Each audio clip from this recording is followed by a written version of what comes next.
पद रत्नाकर का पाठ, पद संख्या 553। पद संख्या 553, 553।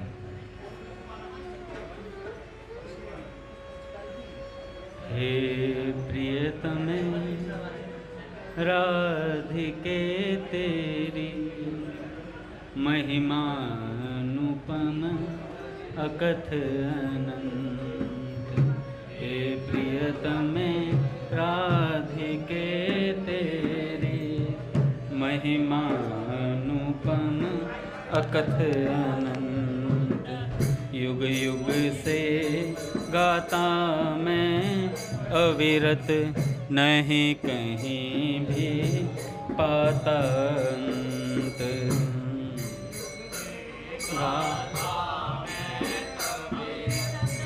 नहीं कहीं भी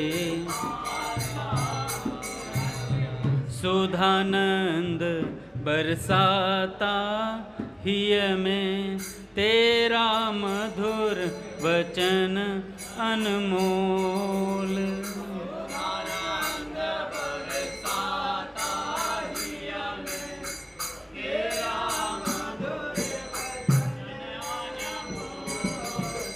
विकास सदा के लिए मधुर दृग कमल कुटिल भ्रकुटी के मूल।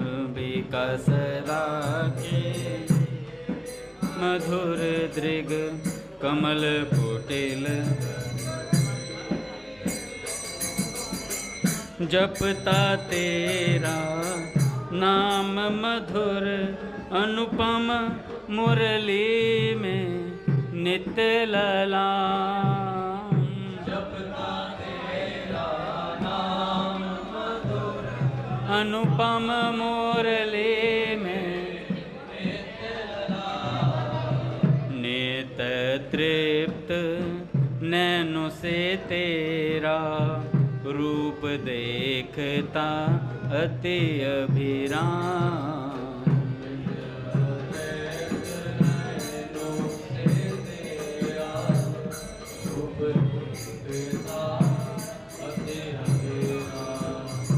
कहीं न मिला प्रेम शुचि ऐसा, कहीं न पूरे मन की आस।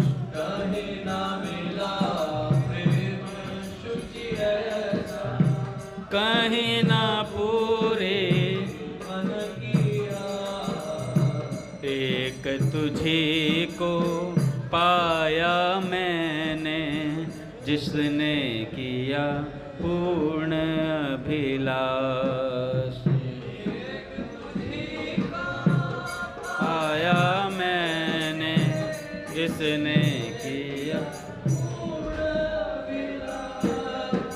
नित्य तृप्त निष्काम नित्य में मधुर तृप्ति मधुरतम काम।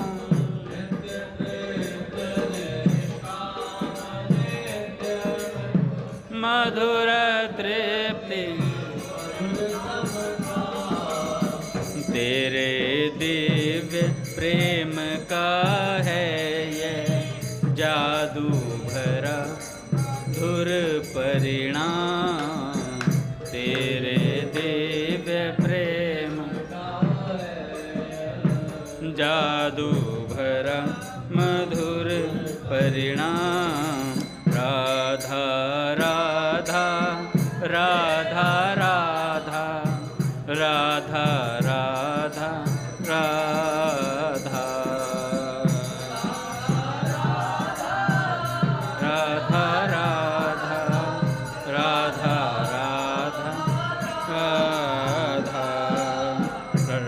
राधा राधा राधा राधा राधा राधा राधा।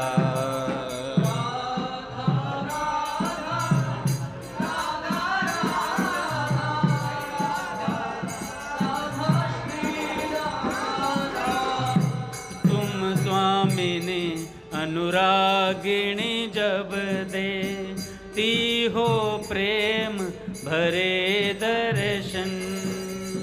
मैं स्वामिनी नुरागिणी जब दे तीहो प्रेम भरे दर्शन। तब अति सुख पाता मैं मुझ पर बढ़ता अमित तुम्हारा ऋण। तब अति सुख पाता मैं बढ़ता अमित तुम्हारा ऋण।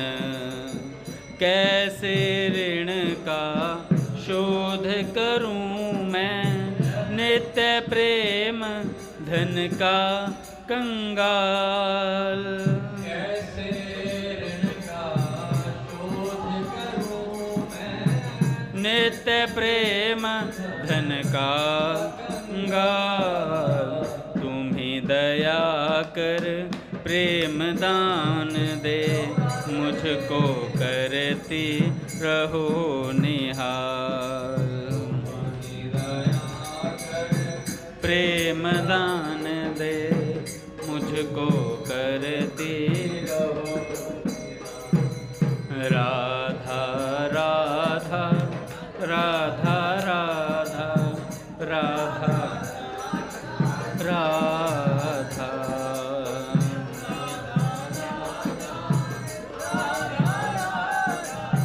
राधा राधा राधा। बोले राधा माधव सरकार की जय। पूज्य श्री भाई जी महाराज की जय। पूज्य श्री राधा बाबा की जय। पूज्य मैया की जय। अपने प्यारे भैया की जय। पूज्य दादा की जय। भक्तवत्सल भगवान की जय। हरि बोल। बड़े सौभाग्य का क्षण है कि आज भी हमें सत्संग और कीर्तन का परम लाभ प्राप्त हो रहा है। पहले पूज्य स्वामी जी के एक प्रवचन का कुछ अंश, उसके बाद एक भक्ति चरित्र।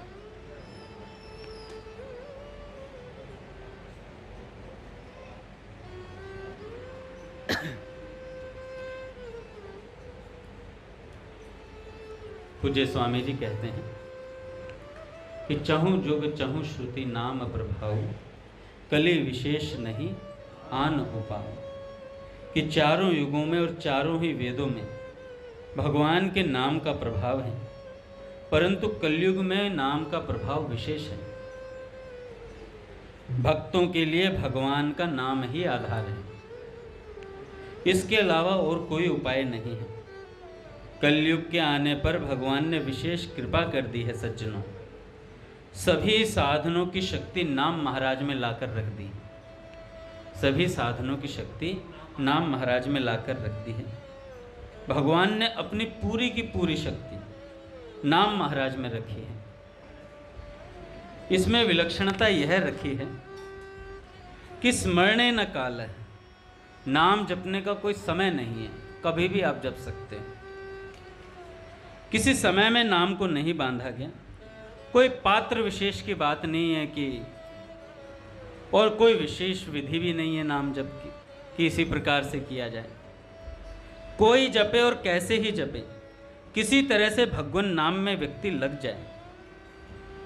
सतयुग त्रेता द्वापर में आदमी शुद्ध होते थे, पवित्र होते थे। वे विधियां जानते थे, उन्हें ज्ञान होता था, समझ होती थी, उनकी आयु बड़ी होती थी।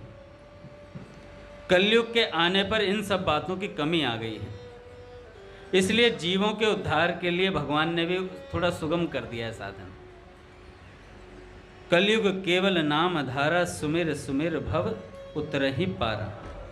संसार से पार होना चाहते हो तो नाम का जप करो। जुगती बताओ जाल जी राम मिलन की बात। मिल जासी सो माल जी, थे राम रटो दिन रात। रात दिन भगवान के नाम का जप करते चले जाओ। हरि राम दास जी महाराज भी कहते हैं, जो जीव चाहे मुक्ति को तो सुमिरिजे राम। जो जीव चाहे मुक्ति को सो सुमिरिये राम। हरिया गेले चालता जैसे आवे काम। हैं जैसे रास्ते चलते चलते गांव पहुंच ही जाता है, ऐसे नाम जपते जपते साधक भगवान तक पहुंच ही जाता है। अच्छा, उन्होंने तो कहा ऐसे ही राम राम करते करते राम जी आ ही जाते हैं, भगवान की प्राप्ति अवश्य हो जाती है। इसलिए यह राम नाम बहुत ही सीधा और सरल साधन है सज्जनों। रसना से रटबो करे आठों पहर अभंग, रामदास उस संत का राम न छोड़े संग। रामदास उस संत का राम न छोड़े संग। संत महापुरुषों ने नाम को बहुत विशेषता से सबके लिए प्रकट कर दिया, जिससे हर कोई ले सके। परंतु लोगों में प्राय एक बात हुआ करती है, जो वस्तु ज्यादा प्रकट होती है उसका आदर कम होता है। जो वस्तु ज्यादा प्रकट हो जाती है उसका आदर कम होता है। अत्यधिक प्रसिद्धि हो जाने से उसका आदर नहीं होता। नाम की अवज्ञा करने लग जाते हैं कि कोरा राम राम जपने से क्या होता है। कोरा राम राम जपने से क्या होता है? राम राम तो हर एक करता है। बड़ा विचित्र सा शब्द लिखा हुआ है कि बालक, छोटे छोटे बालक भी मल त्याग करते हुए भी राम राम कर देते हैं। इसमें क्या है? ऐसे अवज्ञा कर देते हैं। बालक को बोलते राम राम करता, वो घूमेगा, वो टॉयलेट भी कर रहा है, मल भी त्याग कर रहा है, घूमता रहता है नाम लेते हुए। हमारे भाई बहनों में यह विचार उठता है कि हमारे को कोई विशेष साधन बताया जाए, हमारे को कोई विशेष साधन बताया जाए। ये राम राम तो हर कोई करता है, इसमें क्या विशेषता है? जब उनको कहते हैं कि ऐसे प्राणायाम करो, ऐसे बैठो, ऐसे आहार विहार करो, तो वो कहते हैं हमसे होता नहीं। राम राम कह रहे थे, उसको माना नहीं, और प्राणायाम बता दिया तो वो होता नहीं। तो सज्जन कह देते हैं महाराज ऐसे तो हमारे से होता नहीं, हम तो साधारण आदमी हैं, हम तो साधारण आदमी हैं, हम गृहस्थी हैं, हमसे निभता नहीं है, क्या करें, यह साधन तो बहुत कठिन है। फिर राम राम करो तो वे कहेंगे कि राम राम तो बालक भी करता है। स्वामी जी महाराज कह रहे हैं फिर राम राम को कह दूंगा राम राम करो, तो और ये बहाना बना देते हैं राम राम तो हर बालक करता है। राम राम में क्या है? अब कौन सा बढ़िया साधन बतावें इन्हें, जो कहते हैं वो करते नहीं हैं। अगर विधियां बताएं तो होती नहीं हमारे से, और राम राम तो हर बच्चा करता है। राम राम में क्या है, यह जवाब मिलता है। अब आप ही बताओ उनसे क्या कहूं मैं। स्वामी जी कहते हैं अब आप ही बताओ उन लोगों से मैं क्या कहूं। परमात्मा से विमुख होने का यह एक तरीके से बढ़िया तरीका है, बहानेबाजी। भगवान नाम के प्रकट हो जाने से नाम में शक्ति कम नहीं हुई है। कहते ना, कोई वस्तु प्रकट हो जाए उसका आदर कम हो जाता है, पर नाम को प्रकट भी कर दो ना तो नाम की शक्ति उतनी की उतनी ही रहती है, उतनी की उतनी ही रहती है महाराज। नाम में अपार शक्ति है और ज्यों की त्यों मौजूद है। इसको संतों ने हम लोगों पर कृपा करके प्रकट कर दिया, परंतु लोगों को यह साधारण सा दिखता है, लोगों को यह साधारण सा दिखता है। नाम जब साधारण तभी तक दिखता है जब तक इसका सहारा नहीं लेते हैं, तभी तक साधारण दिखता है जब तक इसका भरोसा नहीं किया जाए। नाम के शरण नहीं होते हैं, शरण कैसे हुए, विधि क्या है शरण होने की? स्वामी जी महाराज कहते हैं शरण लेने की विधि नहीं होती है, शरण लेने की कोई विधि नहीं होती है, शरण लेने की तो आवश्यकता होती है, शरण लेने की तो आवश्यकता होती है। एक उदाहरण देते हैं संत लोग, कुत्ता पीछे पड़ जाए तो क्या करते हो? भागते हो, बचाओ बचाओ बचाओ, स्वयं से पुकार निकलती है, स्वयं से पुकार निकलती है। किसी से सीखनी पड़ी पुकार करना? उस समय कहोगे नहीं मैं तो किसी से सीख के आऊँगा कुत्ते से बचने के लिए, कैसे चिल्लाया जाता, कैसे पुकारा जाता है। किसी से सीखना नहीं पड़ता, जब आवश्यकता होती है तो सीख जाता है व्यक्ति। जैसे चोर डाकू आ जाएं, मारने पीटने लगें, ऐसी आफत में आ जाएं तो पुकारते हैं कि नहीं कि मेरी रक्षा करो, मेरी रक्षा करो, मुझे बचाओ, ऐसे चिल्लाते हैं। कोई लाठी लेकर कुत्ते के पीछे पड़ जाए और वहाँ भागने की कहीं जगह नहीं हो तो बेचारा कुत्ता लाठी लगने से पहले ही चिल्लाने लगता है? यह चिल्लाना क्या है? वह पुकार करता है कि मेरी रक्षा होनी चाहिए। वह पुकार करता है मेरी रक्षा होनी चाहिए। उसके पुकार की कोई विधि होती है क्या? स्वतः निकलती है। हरिया बंदी वान ज्यों करिए कूक पुकार। हरिया बंदी वान ज्यों करिए कूक पुकार। शरणागति सुगम होती है जब अपने पर आफत आती है। जब अपने पर आफत आती, जब कहीं से काम नहीं चलता, कहीं से कोई रास्ता दिखाई नहीं देता, तब हम संत के सामने कहते हैं भैया कुछ हो सकता है क्या? निश्चित आश्रय मिलता है, निश्चित आश्रय मिलता है। अगर पुकारने पर भगवान और संत बोल रहा हूँ क्योंकि दोनों एक ही वस्तु हैं, अलग अलग नहीं है। संत और भगवान पुकारने पर अवश्य शरण देते हैं भैया। ऐसा कभी हुआ ही नहीं, संतों ने कहा है ऐसा कभी हुआ नहीं कि भगवान को पुकारा हो और भगवान ने आश्रय ना दिया हो। कोई व्यक्ति आसपास होता है तो उसमें प्रेरणा कर देते हैं, और कोई आसपास नहीं होता तो स्वयं आ जाते हैं। अपने माधवदास बाबा के चरित्र में उन्हें मोशंस लग गए तो भगवान ने खुद आकर के उनके अंतर वस्त्रों तक को धोया है। वो बद्रीनाथ में एक संत जाते हैं, सारे साथी आगे निकल जाते हैं, वो बेचारे रह जाते हैं, उनको भी मोशन लगे होते हैं। भगवान आते हैं, रोज खिचड़ी दे करके जाते हैं, उनके इलाज करते हैं, सारी चीज़ें। वो भी सोचते हैं भैया ऐसे समय में कौन है जो इतनी सेवा करने आया है। और जैसे ही थोड़ा स्वास्थ्य ठीक हुआ तो पूछा तुम कौन हो? तो भगवान ने कहा कि तुम ये जानकर क्या करोगे कि मैं कौन हूँ? आप आराम से खिचड़ी पाओ, दही वगैरह लो, पेट ठीक हो जाएगा आपका। कहने लगी अब तो मैं तभी खाऊंगा जब पता चलेगा तुम हो कौन। भगवान मुंह फेर कर चल दिए थे। उन्होंने कहा कि तभी पाऊंगा जब तुम बताओगे तुम कौन हो। तो भगवान ने जैसे ही पीछे मुड़े, वापस मुड़े, तो महाराज चतुर्भुज रूप में साक्षात नारायण भगवान मौजूद थे, वहां ठाकुर जी मौजूद थे। तो कभी पुकार करी जाए हृदय से तो भगवान निश्चित आश्रय देते हैं। असल में हमें पुकारना नहीं आता। पूज्य भैया कई बार कहते हैं कि हमें प्रार्थना करनी नहीं आती। भैया एक पुस्तक का नाम बताते हैं, पूज्य बाबा की पुस्तक है साधन सुधा या साधन सुधा, ये शायद साधन पथ या साधन सुधा ऐसे पुस्तक है। उसमें बड़े अच्छा तरीका बताया है कि कैसे भगवान से प्रार्थना करनी चाहिए। तो स्वामी जी कहते हैं शरणागति सुगम होती है जब अपने पर आफत आती है और अपने को कोई भी उपाय नहीं सूझता, तब हम भगवान की शरण होते हैं। उस समय हम जितना भगवान के अधीन होते हैं उतना ही काम जल्दी बनता है सज्जनों। इसमें विधि की आवश्यकता नहीं है। बालक माँ को पुकारता है तो कोई विधि होती है क्या पुकारने की? या मुहूर्त पूछता है कि इस समय रोना शुरू करूंगा, हैं? कोई मुहूर्त नहीं है रोने का, रोना शुरू कर देता है। यह सिद्ध होगा कि नहीं होगा, अथवा ऐसा समय बांधता है कि आधा घंटा रोऊं या 10 मिनट रोऊं। ऐसा भी कोई समय नहीं बांधता कि आधा घंटा रोऊं भगवान के लिए या 10 मिनट रोऊं। वह तो माँ नहीं मिले तब तक रोता ही रहता है।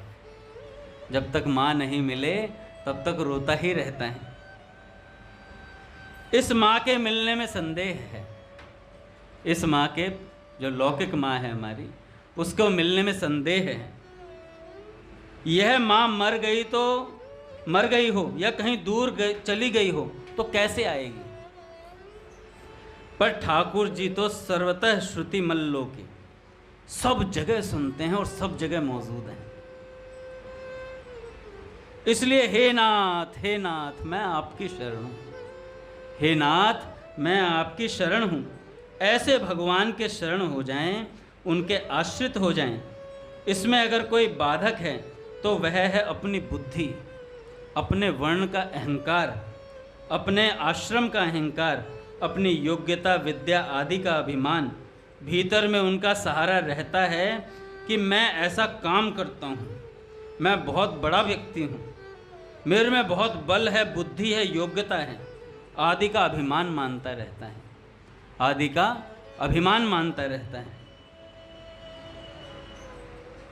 इसलिए इनके अभिमान से रहित होकर चाहे कोई शरण हो जाए, जब कभी शरण हो जाए, उसी वक्त उसका बेड़ा पार हो जाता है। नाम वंदना के प्रकरण में नाम की महिमा का प्रकरण चल रहा है। उसमें कई प्रकार के भक्तों का वर्णन हुआ। गोस्वामी जी महाराज कहते हैं, प्रेम की बात बड़ी अलौकिक है। संतों ने इसे पंचम पुरुषार्थ कहा है, इसे पंचम पुरुषार्थ माना है। अर्थ, धर्म, काम और मोक्ष, ये 4 पुरुषार्थ माने जाते हैं। मनुष्यों में कई तो अर्थ, केवल धन चाहते हैं, कई सुख चाहते हैं, कई संसार का सुख मिल जाए, भोग कामना पूर्ति चाहते हैं, कई धर्म का अनुष्ठान करना चाहते हैं, इसके लिए दान पुण्य आदि करते हैं, और कई मुक्ति चाहते हैं, अपना कल्याण चाहते हैं। इनमें किसी के कोई चाहना मुख्य और कोई गौण रहती है, पर इन चाहना वालों से प्रेमी भक्त बड़ा विलक्षण होता है।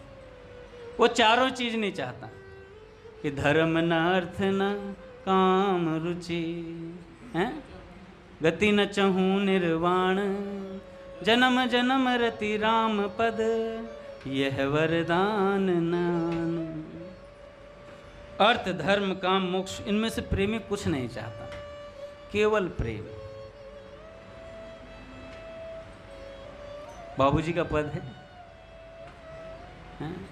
कछु न चाहिए राम मोको, कछु न चाहिए राम, कछु न चाहिए राम मोको, कछु न चाहिए राम,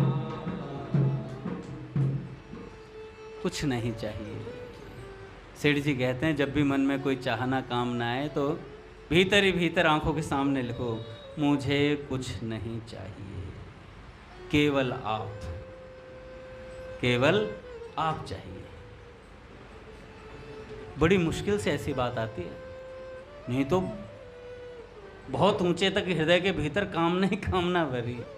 अभी तो हम ये सिर्फ बातें कर रहे हैं, हम क्योंकि मैं सत्संग पढ़ रहा हूँ, कोई सत्संग की बात सुनता हूँ सेठ जी की, स्वामी जी की, तो उसे बोल देते हैं। अभी तो वाचक चल रहा है सब कुछ। जब हृदय में ये बात आएगी सच में, तब बात कुछ और होगी, फिर बोलने की आवश्यकता नहीं होगी, हैं? फिर बोलने की आवश्यकता नहीं पड़ेगी। प्रेमी की बात बड़ी विलक्षण होती है। भक्ति का रसायन ही कुछ और होता है, हैं?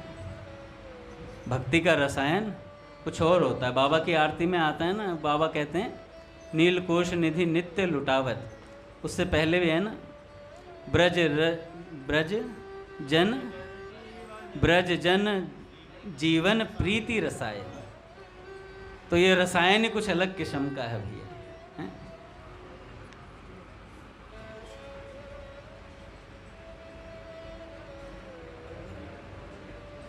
मैं थी न कभी, मैं हूं न कभी, होऊंगी मैं न कभी प्रियतम। मैं हूं ही नहीं, आप ही आप हो केवल। अब तो भोग मोक्ष की इच्छा व्याकुल कभी न करती है, अब तो भोग मोक्ष की इच्छा व्याकुल कभी न करती है, मुखड़ा ही नित नव बंधन है। काका, मुखड़ा ही नित नव बंधन है, मुक्ति चरणों से झड़ती है। और कोई कामना मुझे व्याकुल नहीं करती, केवल आपका चेहरा। उनको ना तो संसार की इच्छा व्याकुल करती है प्रेमी को, ना मुक्ति की इच्छा व्याकुल करती है। भगवान का स्वरूप ही उनके लिए बंधन है, भगवान का स्वरूप ही उनके लिए बंधन है। वह नित्य नया बंधन प्रिय लगता है। दिने दिने नवम नवम नमामि नंद संभव। मुक्ति में आनंद शांत एक रस होता है, पर प्रेम में तो उछलता आनंद होता है। बाबूजी कहते हैं रहते होंगे कोई शांतानंद में, लेकिन हमें तो उछलता नंद प्रिय है? उछलता हुआ नंद। एक बार क्या हुआ, नंद नंदन से कुछ याद आ गया। पूज्य मलुकपीठ सरकार सुना रहे थे, अपने वामन भगवान जब तैयार होकर के बलि के यज्ञ की तरफ चले तो उन्हें रास्ते में नदी पड़ी, शायद अपने गुजरात में नर्मदा जी है ना, उन्होंने महाराज जी नर्मदा जी बोल रहे थे, है ना, नर्मदा जी को पार करना था। तो नर्मदा जी को पार करने चले तो साथ में एक ब्राह्मण था। तो ब्राह्मण ने देखा एक बटुक आ रहा है, हाँ, बटुक भगवान बड़े सुंदर से छोटा सा रूप भगवान ने बनाया हुआ था, छोटे छोटे कदमों से चलते हुए आ रहे थे, पर सुंदर भगवान जब भी जिस रूप में होंगे भगवान की सुंदरता अव्वल दर्जे की होगी। तो जैसे उन ब्राह्मण ने देखा, यार ये तो गजब के हैं, अब बलि के यज्ञ में दोनों जा रहे हैं। तो उन ब्राह्मण जी ने देखा कि भाई जो जितना थोड़ा जिसका ऐश्वर्य होता है और रूपवान होता है, जिनकी थोड़ी बड़ी पहुंच होती है, उनको भिक्षा में मतलब वो ज़्यादा मिलता है, उसके अंदर जो कार्ड मिलता है ना, क्या बोलते हैं उसे, लिफाफा, पधरावनी उसे ज़्यादा मिलती है। तो उन्होंने सोचा भाई ये तो मेरे से बहुत सुंदर है। अच्छा, वो बटुक भगवान थे, नर्मदा जी पार नहीं कर पा रहे थे। तो ब्राह्मण जी ने कहा कि उन्होंने कहा कि भाई हमें नर्मदा जी पार करा दो। तो ब्राह्मण ने कहा मौका अच्छा है। उन्हें लगा कि मैं तो ना सुंदर हूँ, ऐसे ही साधारण सा दिख रहा हूँ इनके सामने, तो क्यों ना इनसे बातचीत मांडवाली कर लूँ। उनसे कहा बटुक भगवान आप अगर जब जाएंगे तो वहाँ पधरावनी जो मिलेगी आपकी और मेरी मिला करके दोनों का आधा होगा, आधा तुम्हारा आधा मेरा, तब मैं तुम्हें अपने कंधे पर बिठा करके नर्मदा जी पार कराऊंगा। अब भगवान ने कहा ठीक है, भगवान भी अपने मस्ती में थे, चल कोई बात नहीं, तू आधा करेगा कैसे जो मैं मांगने जा रहा हूँ। तो उन्होंने उन ब्राह्मण देवता ने कंधे पर बिठा लिया, कंधे पर बिठाया और नर्मदा जी में धीरे धीरे प्रवेश करने। अच्छा, स्पर्श, भगवान का स्पर्श किसी को हो जाए तो भीतर प्रवेश करने लगे तो महाराज मध्य में जाके जड़वत खड़े हो गए, क्योंकि भगवान का स्पर्श हो रहा था और स्पर्श भी बड़ा विलक्षण हो रहा था। चरण लटके हुए थे, छाती पर थे उनके और पकड़े हुए थे, और भगवान के हाथ उनके सिर पर थे। क्या अद्भुत दृश्य है। मैं आज जब सुन रहा था मैंने कहा यार दृश्य छोड़ो, आगे की बात क्या होगा क्या नहीं होगा, ये दृश्य खींचने लायक है, इसकी फोटो होनी चाहिए थी। पर उस समय कैमरा कहाँ से आता। कोई हृदय के कैमरे से खींचे तो अलग बात है। कैमरे से याद है अपने श्यामाचरण लाहिड़ी जी महाराज, उनका चित्र खींचना चाहते थे, एक सज्जन उनका चित्र ही नहीं खींच रहा था। उन्होंने सब शिष्यों को बिठाया और फोटो कैमरा लिया, सबकी फोटो आ रही, महाराज जी नहीं दिख रहे। तो कोई जबरदस्ती ऐसे कैसे फोटो खींच सकता है भैया, बहुत चालाक है हम लोग, पर भगवान सब चालाकी फेल कर देते हैं। और वो ब्राह्मण जड़वत हो गए वहीं पर, और उसके बाद जब अब बीच मझधार में खड़े हैं भैया, ना उधर के ना इधर के, तो उनको थोड़ी सी भगवान ने कृपा करी तो थोड़ी सुध सी आई। तो उन्होंने कहा भाई पार कर दो। कह रहे प्रभु अब शर्त दूसरी है, थोड़ा सा और बातचीत करते हैं। अब शर्त यह है, मैं आपको पार तभी करूंगा जब आप मुझे भव सागर से पार कर देंगे। क्या अद्भुत शर्त लगाई। भगवान ने कहा अरे यार कौन भगवान? कह रहे प्रभु मैं पहचान गया हूं, प्रभु मैं पहचान गया। उन्होंने सारे चरण चिन्ह देख लिए थे नीचे तलवे में। कह रहे प्रभु मैं आपको पहचान चुका हूं, और अब ऐसी बात है, अब हमें भवसागर से आप पार करेंगे तो हम आपको पार करेंगे। तो भगवान ने कहा यार अब पहचान ही गया तो चल ठीक है, चाहता क्या है तू? तो उन्होंने क्या कहा कि मैं आपकी बाल लीलाओं का दर्शन चाहता हूँ, आपकी बाल लीलाओं का दर्शन चाहता हूँ। तो भगवान ने बोला कि भाई इस समय तो संभव नहीं है, तो ऐसा करना, मैं कृष्ण अवतार लेकर के आऊँगा। अच्छा, जितने भी राम जी के समय के जितने ऋषि थे जो तपस्याएं कर रहे थे, सबको एड्रेस एक ही देते थे, वृंदावन में मिलना है प्यारे, वृंदावन में मिलना है, सबको एक ही एड्रेस। तो अब वहाँ पहुँचे महाराज, अब उन्होंने आशीर्वाद दे दिया, आशीर्वाद दे दिया कि अब वृंदावन पहुँचोगे आप। जब वृंदावन पहुँचने की बात आई तो महाराज जी कह रहे हैं कि इसे ब्रज में कहते हैं पांडे लीला, पांडे लीला। तो महाराज जी ने कहा कि पांडे लीला क्या थी? ये जो ब्राह्मण थे, ये यशोदा मैया के पीहर के पुरोहित, पीहर से पुरोहित वो बने जा करके। पट खुलेंगे महाराज। श्री राम जय राम जय जय राम,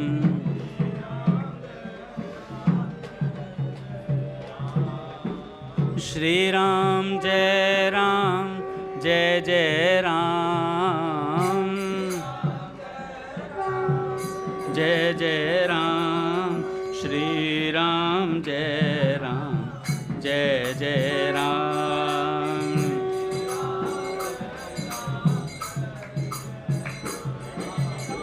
जय जय श्यामा जय जय श्याम,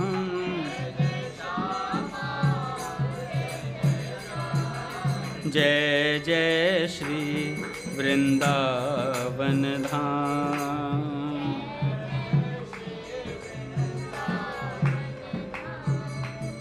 जय बरसाना जय नंदगांव,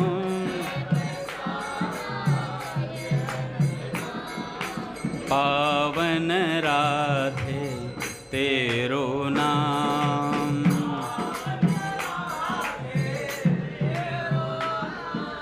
पावन राधे तेरो नाम,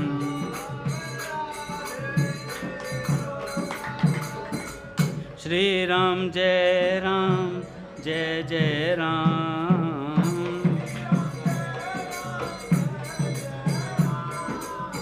श्री राम जय राम जय जय राम। बोलिए राधा माधव सरकार की जय।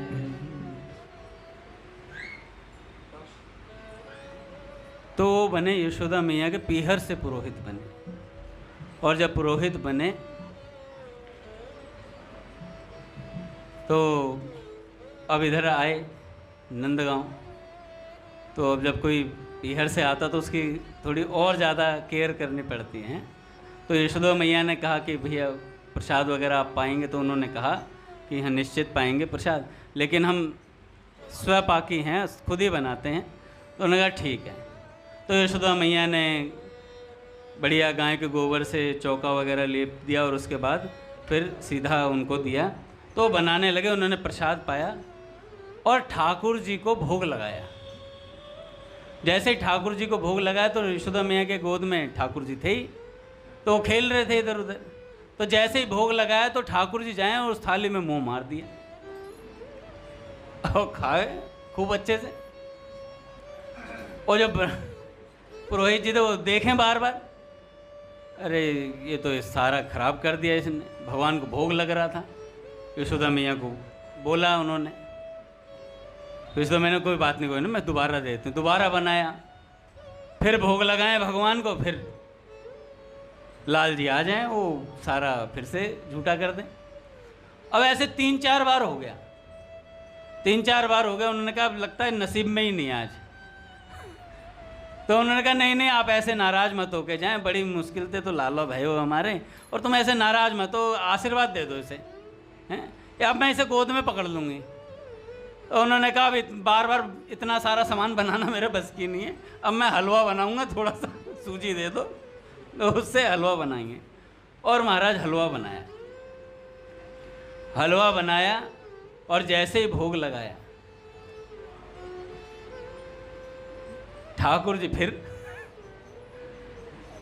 ठाकुर जी फिर तो यशोदा मैया थोड़ी क्रोधित सी हुई, तो मैया से ठाकुर जी ने कहा कि मैया ये हमारा जन्म जन्म को भगत है और इसी ने कहा था कि मेरी बाल लीला देखनी है, अब दिखा रहे हैं तो रुष्ट है रोए। अब इतनी बात बोली तो वो समझ गए और महाराज सारी स्मृति हो आई। तब उन्होंने यशोदा मैया से कहा कि मैं अब आज के बाद नंद भवन से बाहर नहीं जाऊंगा, मैं यहीं रहूंगा जीवन भर और ठाकुर जी की लीलाओं का आस्वादन करूंगा, ठाकुर जी की लीलाओं का आस्वादन करूंगा। तो जब मैं ये बात सुन रहा था मेरे को बड़ा अच्छा लगा। मैंने कहा यार देखो, भगवान जिसे अपना लेते हैं, रख लेते हैं, फिर उसे छोड़ते नहीं हैं। एक बार वादा किया, वादा कोई निभा सकता है तो नंद नंदन श्री कृष्ण निभा सकते हैं और कोई नहीं निभा सकता। यहाँ के सब लोग तो झूठे हैं। इसलिए तजिए ताहि कोटि वैरी सम यद्यपि परम सने, जाके प्रिय न राम वैदेही। एक और महाराज जी ने इसी पे घटना बताई थी। काका एक बार एक ब्राह्मण थे, उनके पुत्र था और ब्राह्मण बड़े भक्त थे और इस बात पर दृढ़ थे कि जाके प्रिय न राम वैदेही तजिए ताहि कोटि वैरी सम। अब क्या हुआ, वो जो उनका लड़का था वो भी, उनको भी सब संध्या वगैरह करनी सिखा रखी थी, सब चीज़ें वो करते महाराज। अब क्या हुआ, एक दिन वो बालक संध्या करनी भूल गया खेल खेल में, और भूल गया तो उनके पिताजी ने देख लिया कि आज इसने संध्या नहीं करी और महाराज हृदय से त्याग दिया, बात नहीं करी, उससे बोलना ही बंद कर दिया। अब वो बालक आए और रोज कहे पिताजी पिताजी, तो अब वो बोले ना कि भाई ऐसी क्या बात होगी, बोले नहीं। तो उन्होंने कहा कि अपनी माँ से बोला, तो माँ ने कहा मुझे क्या पता भाई क्यों नहीं बोल रहे। तो उन्होंने कहा कि अब करें तो करें क्या। तो बेटे ने कह दिया कि मैं भोजन ग्रहण तभी करूँगा जब पिताजी मुझसे बोलेंगे। तो 24 घंटे हो गए लगभग, उसने कुछ नहीं पाया। तो माँ को थोड़ा सा, अब गई उनके पास, उन्होंने कलह कर दी। उन्होंने कहा आप बेटे से बात क्यों नहीं कर रहे हो। अब जब बहुत कलह हो गई तब उन्होंने कहा, ब्राह्मण देवता ने, उन्होंने कहा कि बात ऐसी है, इसने कुछ दिन पहले संध्या नहीं करी और धर्म से विहीन पुत्र के साथ अगर संबंध रखा जाए तो उसे नरकों में गिरना पड़ता है। अगर धर्म का पालन ना करे पुत्र तो बाप को, अगर उससे संबंध रखता है तो उसे नरक में जाना पड़ता है। ऐसी बात उन्होंने बोली और एक लाइन और बोल दी। उन्होंने कहा तुम मरो चाहे तुम्हारा बेटा मरे, मुझे कोई फर्क नहीं पड़ता। ऐसी बात बोल दी और कहा कि धर्म विहीन से मैं संबंध नहीं रख सकता। अब ऐसी बात बोल करके उन्होंने जब ये बात बोल दी, बहुत विचित्र घटना है। उन्होंने अपने बेटे को बुलाया, बेटे से पूछा कि बेटा तुमने संध्या क्यों नहीं करी। तो उन्होंने कहा कि पिताजी मैं भूल गया। कह रहे भूल कैसे गए। कह रहे भूल गया क्या पिताजी, कुछ दिन पहले अपने घर पर मेहमान आए थे तो मैंने आपको देखा, आप सुबह सुबह संध्या की जगह आपने मेहमानों को अटेंड करा और पूरे दिन फिर व्यस्त रहे, फिर आपने भी संध्या नहीं करी। तो मैंने सोचा कि संध्या कोई ज़रूरी चीज़ नहीं होती होगी, अगर आदमी व्यस्त हो तो ना भी करे तो कोई फर्क नहीं पड़ता, ना भी करे तो कोई फर्क नहीं पड़ता। अब ऐसी बात जब उन्होंने कह दी तो महाराज जी कह रहे थे, पता नहीं कौन से संत का उदाहरण दिया, उन्होंने कहा कि देखो भैया, हमारी गलती की सजा बालकों को भुगतनी पड़ेगी। पूज्य दादा को प्रणाम।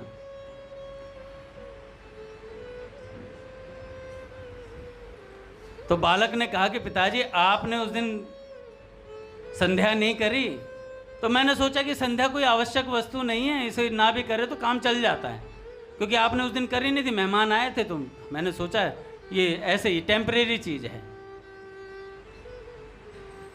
तब महाराज जी ने बताया कि भैया मेरे भी एक बात समझ में आई कि जैसा जैसा बड़े करेंगे वैसे वैसा छोटा आचरण करेंगे। अगर हम कीर्तन को आदर नहीं देंगे तो छोटे बालकों से हम ये अपेक्षा नहीं रख सकते कि वो भी आदर करेंगे। अब हम घर पर रहेंगे तो हमारे बालक सोचेंगे 7:30 जाना कोई जरूरी बात नहीं है, बापू ही नहीं जाता हमारा, हम क्या करेंगे, हम क्या करेंगे जाकर। तो महाराज जी ने जब ये बात बताई तो मेरे को बड़ा स्ट्राइक करा। मैंने कहा भाई बात तो बिल्कुल ठीक है।